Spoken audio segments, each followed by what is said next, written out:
एक सवाल बार बार उठता है, और केवल यही नहीं, अब बहुत सारे और प्रदेशों में भी जहाँ जनादेश थोड़ा बहुत ऐसा आता है, इस तरह का राजस्थान जैसा एक सवाल उठता है, बस तो उसका उत्तर ज़रूर होना चाहिए कि भाई फलां ने मेहनत की और फलां को बना दिया। ये बात आता है, बहुत सारे उदाहरण हैं, अब समय नहीं बात कह रहा हूँ। कई बार, हर बार नहीं लेकिन कई बार ऐसा भी होता है कि जब फ्रैक्चर्ड मैंडेट आता है, यानी क्लियर कट मेजॉरिटी नहीं आती, तो आपको एक विशेष कौशल वाले व्यक्ति की जरूरत पड़ती है शासन चलाने के लिए। वो भैरव सिंह शेखावत ही हो सकते हैं। इसी राजस्थान में 2 बार कोशिश हुई भैरव सिंह को रिप्लेस करने की, लेकिन कोई कर नहीं पाया। एक बार तो भाजपा के भी लोग उसमें शामिल थे कोशिश करने में, कर नहीं पाए क्योंकि सरकार निर्दलियों पर टिकी थी, कमल के फूल पर सरकार नहीं थी पूरी। और भैरव सिंह जी तो भैरव सिंह, उन्होंने वहीं से बैठे बैठे इलाज करा रहे थे विदेश में, हार्ट, दिल का। इधर दिल खुला पड़ा, उधर उन्होंने चिट्ठी जारी करा दी कि भाई हमारी समर्थन भैरव सिंह को है, भाजपा को नहीं। ये गलतफहमी मत रहना, भैरव सिंह हटाओगे तो हम विड्रॉ कर लेंगे। अडवाणी खेमा इधर शांत हो गया, बोल राम भजो सरकार बचाओ। तो वहां भैरव सिंह ही काम करते, वहां राजेंद्र राठौड़ को बनाते तो शायद नहीं चलती ना सरकार। ये चतुर्वेदी जी थे, उनको बना देते तो नहीं चलती। मैं जानता नहीं, मैं उदाहरण दे रहा हूं, क्योंकि सरकार आपके भरोसे। वैसे ही इस बार की कांग्रेस की सरकार नहीं थी, आला कमान की सरकार तो नहीं थी। आप 3-13 करते, सरकार चली जाती। बीएसपी के लोगों को पार्टी में शामिल करा के, मर्ज करा के, और जो दुनिया का निर्दलीय तामझाम जोड़ना है, संयम लोड़ा, सब पूरा काम करना था। हो सकता है कि उस वक्त आला कमान को लगा हो कि गहलोत इस काम को बेहतर कर पाएंगे। और एक बात ध्यान रखिए, ऐसे प्रयोग वही लोग कर सकते हैं जो विनम्र हो, इजीली एक्सेसिबल हो, और अक्रॉस द पार्टी लाइन जिनका संपर्क हो। भैरव सिंह और अशोक गहलोत दोनों को इस कसौटी पर कस के देख लीजिए, शरद पवार को महाराष्ट्र में कस के देख लीजिए, ये वाजपेयी को देख लीजिए, वाजपेयी जी, अटल जी। अपनी बहुमत की सरकार चलाना दूसरा काम है, और दूसरे के सहयोग जब आपको मैंडेट बाध्यकारी है तो आपको फिर दूसरा काम। एक दूसरा, भारतीय जनता पार्टी ने 176 सीट जीती थी, अगर मैं सही याद कर रहा हूँ, नंबर में थोड़ा गड़बड़ हो सकता है क्योंकि कागज नहीं रखता, और 66 सीट आई थी बीएसपी की यूपी में। मायावती जी को चीफ मिनिस्टर बनाया था। परिस्थिति ऐसी थी, कैश 20 था। मायावती जी ने कहा भाई मैं ही बनूंगी, आपकी इच्छा हो आओ, नहीं इच्छा अपने घर बैठो। उनके 66 उतने महत्वपूर्ण थे कि उनके बिना सरकार नहीं बन सकती थी, तो मुख्यमंत्री पद देना पड़ा। राजनीति 2-2-4 नहीं होती, कभी ये 2-2-16 हो जाती है, और कभी 2-2-0 हो जाती है।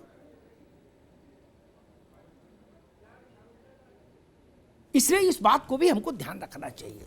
और मुझे जो तस्वीर दिखाई दे रही है, किसी ने बात कही थी, शायद श्याम सुंदर जी ने या किसने, कि राजस्थान की राजनीति पर कोई स्थायी भविष्य की दृष्टि डालने के वक्त हमको वसुंधरा राजे सिंधिया और अशोक गहलोत के बारे में ये तथ्य भी याद रखना होगा कि इन दोनों लोगों ने 25 साल तक, 25 साल मतलब 1/4 ऑफ द सेंचुरी, चौथाई सदी तक राजस्थान की सबसे बड़ी कुर्सी पर किसी तीसरे को नहीं आने दिया,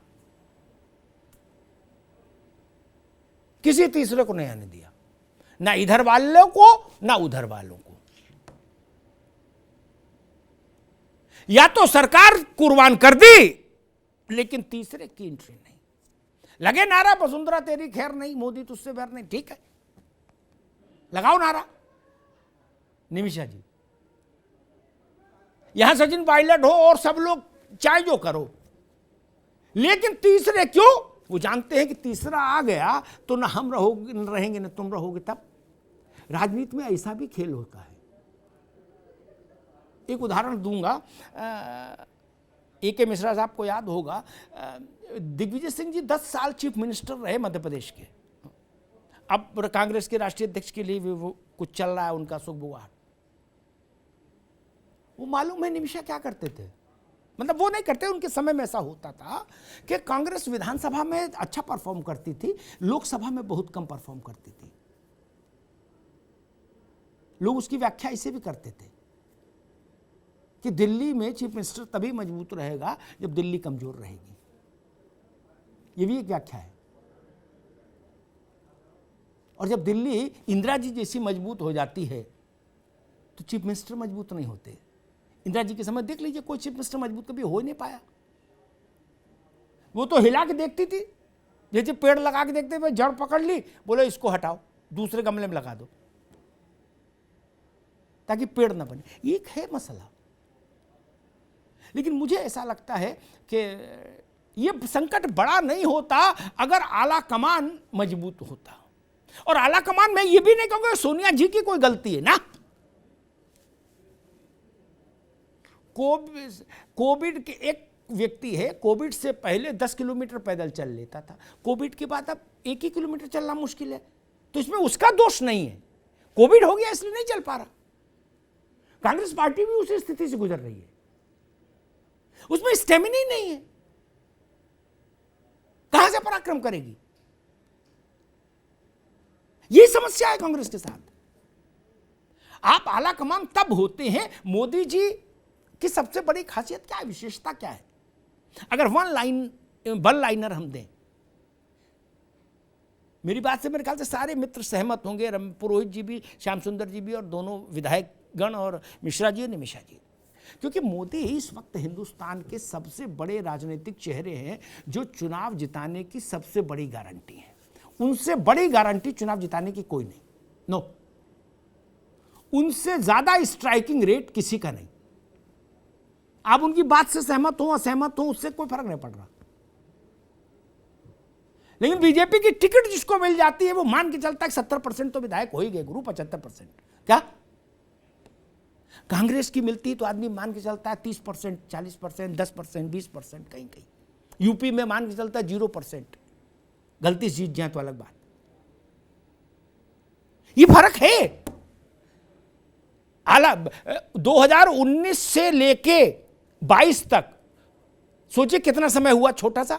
इसमें बीजेपी ने 5 मुख्यमंत्री बदले। आपने कहीं चू भी सुना? गुजरात का मुख्यमंत्री 12 बजे प्रधानमंत्री जी के साथ जूम में था, मीटिंग में, क्या, और 2 बजे उनको खबर मिलती है कि पूरा मुख्यमंत्री समेत कैबिनेट रिप्लेस कर दी। फिर भी कहीं मीटिंग नहीं हुई, कहीं धरना नहीं हुआ, कहीं होटल में नहीं जाना पड़ा किसी को। 5 मुख्यमंत्री बदल दिए। ये अथॉरिटी कहां से आई? ये अथॉरिटी इसलिए आई कि वो जिता सकते हैं, और कांग्रेस में गांधी परिवार के पास ये अथॉरिटी इसलिए नहीं है क्योंकि उनकी चुनाव जिताने की क्षमता इस वक्त अपने अब तक के जीवन काल में सबसे निचले पायदान पर है। वो क्षमता बढ़ेगी तो गहलोत भी सुनेंगे, पायलट भी सुनेंगे। वो क्षमता नहीं बढ़ेगी तो जैसे अमरिंदर सिंह ने नहीं सुना, सिद्धू ने नहीं सुना, वैसे ही आगे लोग भी नहीं सुनेंगे। ये ध्यान रखिए।